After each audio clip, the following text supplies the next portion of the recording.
Grandpa Ellis's mailbox had survived hurricanes, hail, and 2 HOA presidents, until Marcia Quayle called it a community threat.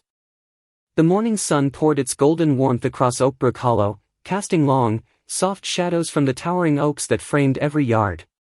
Leaves the color of burnished copper and cider apple fluttered to the ground, blanketing Grandpa Ellis Dalton's lawn in a crunching carpet. On his wide front porch, Ellis settled into the creaky wooden rocker he'd built decades ago, a steaming mug of chicory coffee in hand. He wore his usual, khakis, suspenders, a flannel shirt buttoned all the way to the top. A breeze caught the edge of the army photo resting above the stone fireplace inside, nudging it slightly. In it, 2 young men, Ellis and Martin Fields, stood shoulder to shoulder in full uniform, grinning like they had just pulled one over on the whole world. Ellis glanced down toward the base of his porch steps where his beloved mailbox stood, a boxy wooden structure held together with brass nails and a whisper of history. Its sides were darkened with age, lovingly maintained with his own blend of linseed oil and beeswax. On its side, faint but proud, was a carving, D. Dalton, 1965. His father's initials. His inheritance, in a way. "Still holdin' on, aren't ya?" Ellis muttered, crouching to reattach the curved wooden handle that had slipped loose again. A few turns of his pocket screwdriver and it was snug. "There you go, old friend." The sound of slow bicycle wheels on gravel drew his attention. Mr. Jimmy, no longer a boy but still Oakbrook's paperboy after all these years, wobbled past and lifted a paper-stuffed hand. "Morning, Mr. Dalton." "Morning, Jimmy." "That hip holding up?" "Like a bad promise." Ellis chuckled, standing. From the road, he spotted Bonnie Clay's cruiser turning the corner. His granddaughter was nothing if not punctual. She pulled into his drive with a crunch of gravel and leaned across the seat. "You check in on me or on my mailbox?" he teased, walking over. "Bit of both." "Heard there was a complaint lodged." Her voice was warm but her jaw was tight. "HOA again." "New chair now, isn't it?" "Marcia Quayle," Bonnie said, as if the name alone tasted sour. "Used to run an etiquette blog. Now she's trying to revitalize Oakbrook." Ellis squinted toward the street, where a petite woman in a pale blue suit had stopped walking and was now holding up her phone. She snapped a picture, tilting slightly for what seemed like the most dramatic angle possible of his mailbox. "You've got to be kidding me," Bonnie murmured. Marcia crossed the lawn without waiting for an invitation, her heels silent on the soft grass. "Mr. Dalton," she began, voice honeyed but hollow, "I'm conducting a community audit. Your mailbox doesn't meet the updated neighborhood standards. It's rustic." "Rustic's a compliment where I come from," Ellis replied, expression unreadable. "It's not regulation." She smiled tightly and handed him a bright orange notice. "You'll need to replace it within 10 days to avoid a violation fine." Ellis didn't answer. He just took the paper, gave it a glance, then looked back at her with eyes that had seen war, loss, and every petty power play in between. Marcia pivoted on one heel and left without another word, her clipboard swinging like a saber. Bonnie climbed out of the cruiser. "Want me to talk to her?" "No need," Ellis said quietly. He folded the paper and slipped it into his back pocket like a receipt. From the porch, the wind caught another edge of the photo above the mantel and flipped it flat against the stone. The image of young Ellis and Martin returned to full view. He ran a hand over the mailbox, fingers finding the grooves of the old carving, the place where the wood had split and been repaired with care and patience. This mailbox had stood long before Marcia Quayle ever dreamed of bylaws. From the sidewalk, Mrs. Teague called out, "Morning, Ellis. Beautiful day." "Sure is, Sally," Ellis replied, raising his mug in salute. As Bonnie prepared to leave, she paused by the mailbox. "You really gonna let her boss you around?" Ellis didn't respond right away. His hand lingered on the wood. His eyes narrowed, not with anger, but with the quiet contemplation of a man making plans. Grandpa looked at the mailbox and said, "We've survived worse, old friend. Let's see what they bring next."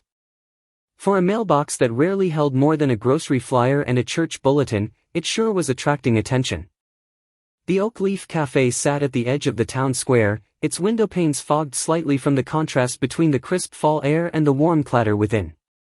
It was the kind of place where the toast was always a little too brown, but no one complained, and every seat knew your name. Outside, the maples blushed in scarlet and amber, and wind gusts danced with tumbling leaves. Grandpa Ellis folded the city notice once more and tucked it inside his coat. He sat in his usual booth, sipping coffee that Louise had topped off without asking. Across from him, Bonnie stirred in a splash of cream, her brow furrowed behind aviator glasses perched on top of her head. "She pulled this stunt last year, remember?" Bonnie said, voice low but sharp. "Forced the Myers family to remove their porch swing. Said it ruined the neighborhood's aesthetic." Ellis grunted, eyes drifting to the frosted window.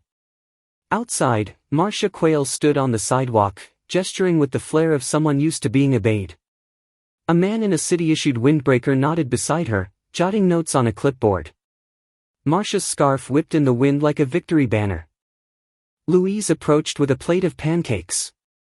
"Refills on the house," she smiled, setting down a fresh pot. "You're on the wall, after all." Ellis glanced up at the sepia-toned photo above the counter, Veterans of Oakbrook. His younger self, square-jawed and unsmiling, stood second from the left. "Thanks, Louise," he said, slipping 2 crumpled bills onto the saucer. "One for the service, one for the smile." Bonnie unfolded the city letter again. "They've fined you. $75 a day until the mailbox is gone." "That box hasn't hurt a soul," Ellis said. "Except maybe Marcia's sense of symmetry." Across the cafe, murmurs stirred like steam off a fresh pie. Mrs. Teague leaned toward Mr. Barley at the counter. "She's pushing her luck, that one," Teague whispered. "Treats the bylaws like gospel and herself like the prophet." Barley grunted. "She just likes to hear herself say, compliance." Bonnie rubbed her temples. "It's escalating, Papa. From HOA rules to city enforcement. That's not usual." Ellis said nothing. He finished the last bite of pancake and carefully folded his napkin. Then, standing with the slow purpose of someone used to moving at his own pace, he buttoned his coat and nodded toward the door. Back home, the warmth of his small den greeted him like an old coat. He ran his hand along the spines of aging binders before selecting one near the bottom shelf. The tab read, Property Rights, 1997. Dust clung to the edges, but inside the pages were pristine, photocopies, clippings, typed notes, and a single photograph of him and Martin Fields shaking hands at a town meeting. Ellis crossed to the rotary phone beside the window and dialed a number he hadn't used in years. After a pause, a deep voice answered. "Fields here." "It's Ellis." A beat of silence, then a quiet chuckle. "Still kicking?" "More or less. Got a situation. HOA gone full circus. Need your help." "You still in Oakbrook?" "Mailbox is on the line." Another pause. Then Martin said, "I'll be there Sunday morning. Bring every HOA document you've got since 2000. Ellis hung up gently, eyes thoughtful. The old carved mailbox still stood firm outside the window, defiant against time and tyranny. That evening, as the porch light hummed to life, Bonnie pulled into the drive and stepped out quietly. She didn't knock, just leaned against the railing until Ellis appeared in the doorway, towel slung over his shoulder from drying dishes. She looked around, then whispered, "Papa, Marcia's been at the bank all day. Gavin Rusk's office." Martin Fields showed up in a corduroy blazer, worn briefcase in hand, and the quiet confidence of a man who'd buried more bad bylaws than HOA charters could count. The morning light broke reluctantly through the heavy clouds above Oakbrook Hollow. A chill breeze whispered through the oak trees as Martin stepped out of his Buick, pausing to adjust his fedora like it was 1962 and court was in session. Ellis met him on the back porch with 2 cups of black coffee. "Didn't think I'd be pulling these files again," Martin said, easing himself into a wicker chair with a groan that came more from memory than age. Ellis passed him one of the mugs. "Figured if anyone could sniff out a loophole, it'd be you." From inside the kitchen window, Bonnie could be seen wiping her hands on a dish towel, pretending not to listen. She moved closer to the screen door when they weren't looking. Martin laid out the HOA bylaws across the patio table, pages anchored by an old wrench, a bottle of deck oil, and the morning's paper. He flipped past the obvious sections, muttering as he scanned. Here, he tapped a paragraph with his pen. Financial liability of acting officers shall be individually assumed in instances where actions are taken without documented community vote. It's buried under maintenance and beautification initiatives. Ellis raised an eyebrow. Meaning?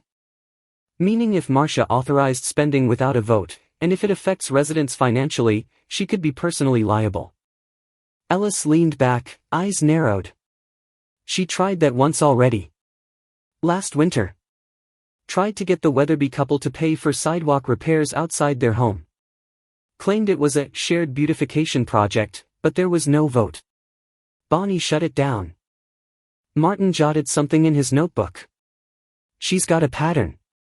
Now, tell me about this connection to the bank. Gavin Rusk, wasn't it? Ellis nodded. Bonnie said she saw Marcia going in and out of Gavin's office this week. And get this, 2 years ago, the HOA secured a line of credit for emergency landscaping. But the shrubbery hasn't changed one bit. Martin's eyes flicked up. Was she the sole signatory? Don't know yet. But I've got the financial statements back in the house. HOA name is on the guarantee, but so's hers. No resident vote. Martin exhaled through his nose and cracked his knuckles like an old conductor about to cue a symphony.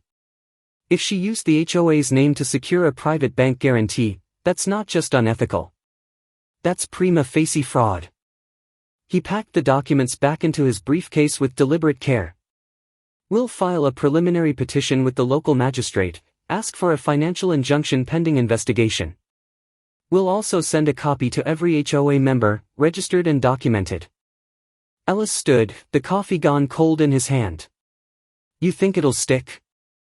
Martin's eyes twinkled behind steel-rimmed glasses. If she signed it as chair without authorization? It sticks. Like roofing tar in July. Inside the house, Ellis cleared a space at his old desk. He swept away a pile of unopened mail and gently lifted a frame, wiping a smudge from the glass. The photo showed a younger Ellis with his daughter, both smiling in front of a much newer version of the same house. Her absence lingered in the air like the scent of old lavender, subtle but persistent. Martin stood behind him. You ready for this, Ellis? Ellis placed the frame gently back, his fingers lingering on the edge. We didn't win battles by firepower alone, he said. We won them with maps. And patience. Martin nodded, then tapped the corner of a thick folder. She just used HOA's name on a private bank guarantee. That's unlawful leverage. Ellis gawked at the file, then slowly nodded, a glint returning to his eye. Let's see how far this rabbit hole goes. Marcia stood with folded arms as the tow truck clamped onto Bonnie's patrol vehicle, like a queen declaring checkmate. The air in Oakbrook Hollow carried a biting chill that signaled the first real taste of fall. Cloud banks loomed overhead, their heavy silence hanging above the community center parking lot like a curtain waiting to drop. Bonnie stepped out of the cafe, coffee in hand, just in time to see her cruiser's front wheels lift from the pavement. Her mouth parted slightly, not in shock, but in disbelief so measured it had to be purposeful. Around her, a few residents paused mid-conversation, unsure whether to pretend not to notice or openly gawk.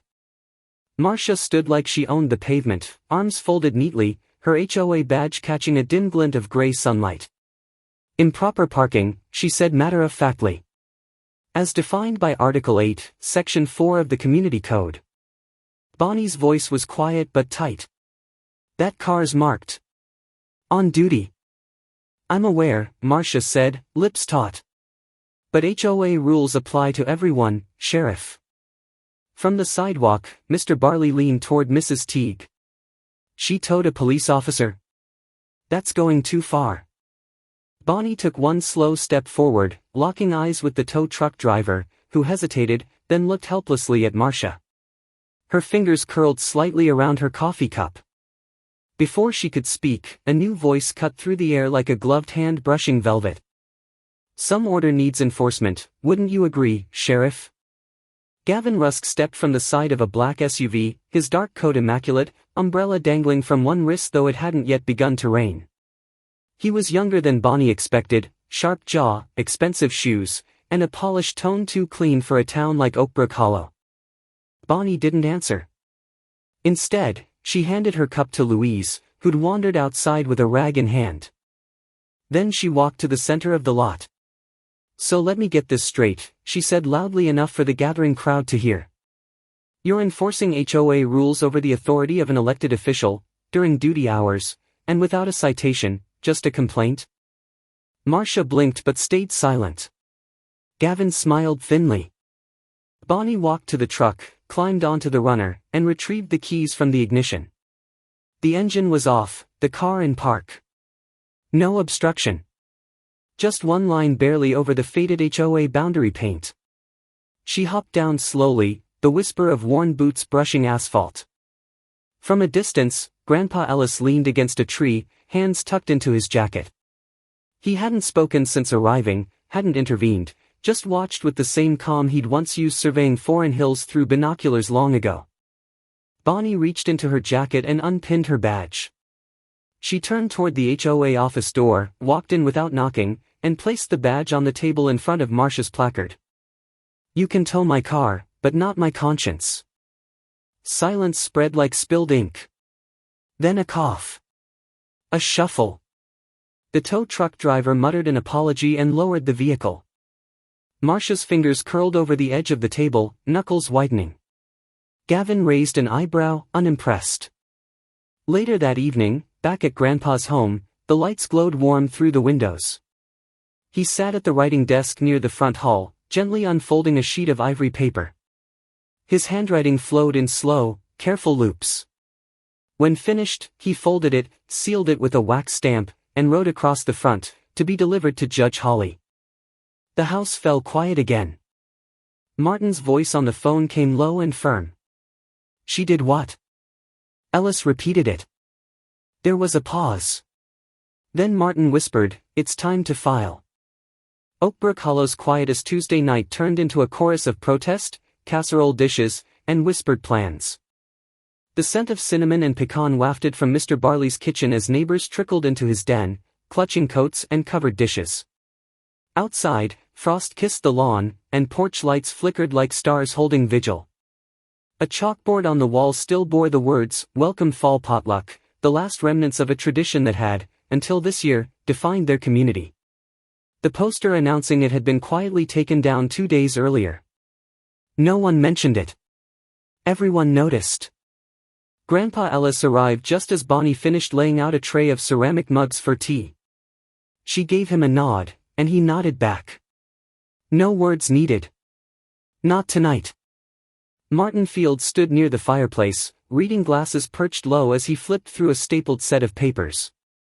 His briefcase sat open at his feet, a corner of a manila folder labeled OH Board, 2021-23 jutting out like an accusation. Bonnie stepped forward first. "I have something you all need to see."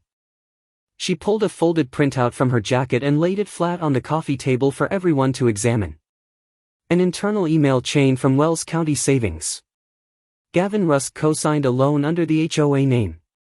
No approval, no member vote. A murmur swept through the room. Mrs. Louise, the waitress from Oak Leaf Cafe, clutched her mug tighter. Mr. Barley muttered, "I knew she had her hands in something. Just didn't know it was our money." Martin adjusted his glasses and tapped the document. "This violates 2 separate provisions in the HOA's founding charter, one regarding unvoted debt, and another about board transparency." Mrs. Teague, who had remained quiet until now, reached into her cardigan pocket and withdrew a folded paper, edges browned with time. "My husband tried to challenge the board in '94. They ignored him. Don't let them do it again." Ellis took the paper with a reverent nod, then placed it next to Bonnie's evidence. The room stilled. For a moment, only the soft hiss of the radiator and the clink of a teacup broke the silence. Then Mr. Barley stood, hands shaking slightly as he lifted a pecan pie from the counter and set it between the stacks of papers. Revolutions run better on pie, he said with a tired smile, lightening the air just enough. They laughed, quietly, tensely, but the mood lifted. One by one, neighbors stepped forward to sign the petition that Martin had drafted. A blue ink fountain pen made its way from hand to hand, the lines of signatures growing longer with each pass. When it reached Grandpa, he didn't sign immediately. Instead, he cleared his throat, unfolded the paper fully, and read aloud. We, the residents of Oakbrook Hollow, no longer recognize the authority of this HOA board. The words lingered, weighty as scripture. Louise blinked back something in her eyes. Mrs. Teague clasped his hand. He signed last, steady and slow. In the corner, Bonnie folded the email printout and tucked it into her pocket. She glanced toward the window, where shadows danced against drawn curtains. Marcia won't take this lying down, she said softly. She'll hit back. When the auditor arrived unannounced at the HOA office, Marcia's hands trembled, not from the cold, but from recognition. Miss Eileen Hartley stepped in with a clipboard tucked under one arm and the quiet composure of someone used to uncovering uncomfortable truths. Her gray wool coat was dusted with the first hint of snow, and the only sound in the room was the soft ticking of the antique wall clock above the front desk. Gavin Rusk was mid-sentence in a budget review meeting when he caught sight of her badge. He paused. His lips flattened. I believe we were not expecting visitors today, he said carefully, standing from his leather chair. That's the point, Eileen replied, her tone neutral. Oakbrook Hollow HOA has been flagged for audit under Section 12B of the Community Oversight Act. I need full access to the financial records going back 5 years. Grandpa Ellis, meanwhile, sat at his kitchen table, a mug of hot cocoa between his palms. Snow had begun to collect along the windowpane. Martin, seated across from him, handed over a sealed document. Court accepted the petition, Martin said. We're scheduled for a preliminary hearing next week. It's moving fast. Grandpa nodded. It has to. Before they bury the truth in more paper. Back at the HOA office, Eileen methodically reviewed folders while Gavin watched, arms crossed. Marcia paced near the window, her fingers twitching every time Eileen scribbled a note. Your treasurer isn't here? Eileen asked without looking up. Marcia's voice was tight. We handle most transactions internally. Gavin oversees daily banking. That's unusual, Eileen said simply. Bonnie stood quietly in the back, blending in among the visitors. Her pen-shaped recorder clipped to her jacket captured every word. Later that afternoon, at the county courthouse, Martin filed a civil suit citing unauthorized financial activities under HOA governance. The clerk raised an eyebrow but didn't ask questions. Oakbrook Hollow's affairs had become a growing curiosity. The next morning, Eileen gathered the officers in the HOA meeting room. Her tone was steady. These accounts reflect at least 2 unauthorized transfers, she announced, flipping the page toward them. That's enough to suspend the board pending review. The silence was deafening. Marcia turned to Gavin, her eyes sharp. You said this would never trace back to me. Gavin said nothing. He looked at the floor, jaw clenched.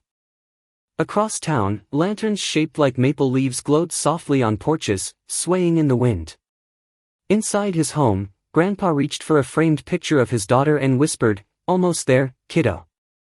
Snowflakes drifted gently down, blanketing Oakbrook Hollow in a quiet stillness that belied the storm rumbling underneath. All rise, the clerk called, and Oakbrook Hollow held its breath as Judge Holly entered the courtroom. The room stood still. A faint draft slid under the heavy oak doors, carrying with it the rustle of leaves from the courthouse steps. The fluorescent lights flickered for a breath before steadying. Bonnie sat ramrod straight, one hand lightly resting on her grandfather's shoulder. Ellis Dalton gave her a nod, calm and resolute, as he rose. Judge Holly adjusted his glasses, scanning the packed room. We are here to determine the integrity of Oakbrook Hollow's Homeowners Association and the financial conduct of its leadership. Martin Field stepped forward first. Dressed in his corduroy blazer, he moved with deliberate confidence, laying out folders on the bench. Your Honor, we submit evidence of repeated unauthorized transfers from HOA funds under the oversight of Ms. Marcia Quayle and Mr. Gavin Rusk. He paused. These are not speculative errors. These are traceable withdrawals used to support non-community expenditures. The judge gestured. Call the first witness. Grandpa Ellis stood. His gait was steady, his voice clear. Your Honor, this community trusted its board. We paid fees with the belief they served the neighborhood. But for 3 years, those fees have been diverted. Martin stepped beside him and opened a weathered envelope. This letter, Martin said, was sealed by Mr. Dalton weeks ago. It outlines a pattern of fee inflation embedded in Marcia Quayle's HOA policies, with specific line items mislabeled across annual budgets. He passed the letter forward. The courtroom was quiet except for the scribble of the stenographer. Marcia sat stiffly at the defense table, eyes darting as Gavin Rusk was called to testify. Gavin adjusted his tie and swallowed. Under Martin's questioning, he hesitated. I processed transactions at Marcia's request. I assumed she had board approval. Assumed? Martin echoed. Do you have copies of said approvals? Meeting minutes? Gavin shifted. No. Marcia sprang to her feet. I did this to keep order. You think you can run a community on casseroles and porch swings? Her voice echoed off the marble walls. A bailiff took a step forward. Judge Hawley remained composed. That's enough. He turned to the court. This HOA board is hereby suspended pending reformation. An interim committee led by Mr. Ellis will be installed effective immediately. A wave of murmurs rolled through the room. Bonnie exhaled slowly. As the session adjourned, Gavin stood and began edging toward the exit. A court officer touched his arm. Mr. Rusk, the state may have more questions for you. Gavin's face paled. Grandpa helped Ms. Louise rise from her bench. We got through this together, he said softly. Outside the courthouse, the leaves danced along the sidewalk. The chill of early November nipped at collars and cuffs, but inside each heart, a flicker of warmth held strong. Winter was coming, but Oakbrook Hollow had found its fire. That Sunday, the smell of cinnamon and baked apples floated across Oakbrook Hollow for the first time in months. The leaves had thinned on the big elm trees lining Maple Avenue, and the last rays of autumn's sun glazed the edges of porch railings and window panes with a soft amber hue. In Grandpa Ellis's yard, folding chairs were scattered in informal clusters, children darted between knees and casseroles, and laughter wove its way around the tables like an old familiar tune. The potluck had returned. The battered old wooden table, once buried in the back of Grandpa's shed, now stood proudly beneath strings of paper lanterns. It had once hosted the very first HOA meeting in Oakbrook Hollow. Today, it held pies, roast chicken, trays of cornbread, and a large thermos marked Grandpa's coffee, hands off. Bonnie walked through the gathering, waving and laughing, now back in her uniform after receiving her reinstatement notice. The official envelope sat unopened on the porch swing, but the relief on her face said it all. Martin sipped cider beside Mrs. Teague, who was offering up helpings of her late husband's sweet potato pudding. He'd have liked this, she murmured, wiping the edge of the dish before passing it down the table. At one point, someone quieted the group. Mrs. Louise, apron still on, stepped forward holding a piece of paper. I've been asked to read something, she said. It's a letter, from Marcia. The crowd stilled. To the residents of Oakbrook Hollow. I once thought order was the highest good a community could aspire to. I forgot that kindness is a form of order, too. I will be leaving the neighborhood by week's end. I hope you find peace in my absence, and that your porches always have company. Marcia Quayle. A quiet murmur ran through the group, no cheers, no jeers. Just a communal breath of closure. Later, as the sky dimmed and the lanterns began to glow, Grandpa handed Bonnie a smooth cedar plaque.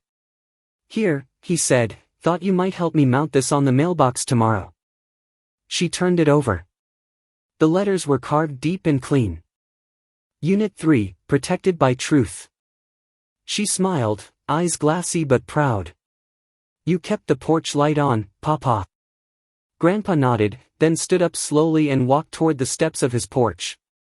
He hung a small sign under the mailbox, one hand steadying the old post, the other pressing the nails gently into place. It read, "Welcome.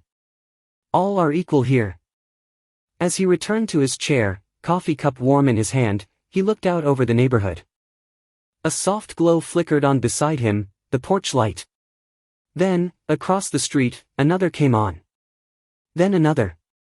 One by one, the porches of Oakbrook Hollow lit up, windows glowing, laughter still drifting over warm plates and harmonica tunes. No HOA fine could match the value of belonging. Sometimes, the strongest stands are taken not with shouts, but with porch lights quietly left burning. In a town once divided by rules and rigid hands, it was warmth, patience, and unity that stitched the seams back together. When power forgets its purpose, it's often the gentle voices, steady and true, that bring it back to ground. Like leaves returning in spring, hope grows again where community takes root. And in Oakbrook Hollow, it all began with one old mailbox that refused to back down.